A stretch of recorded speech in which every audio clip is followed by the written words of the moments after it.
తగలెట్టేశారు కదరా. మనం ఇలా ఎంతమందిని చూసుంటాం.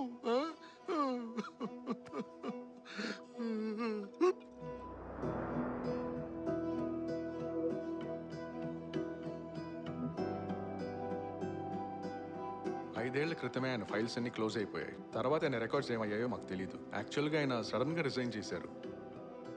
ఆ తర్వాత ఆయన ఎక్కడ పనిచేశారో మీకు తెలుసా? సార్, అది మీరు వాళ్ళ ఫ్యామిలీని అడిగితేనే తెలుస్తుంది.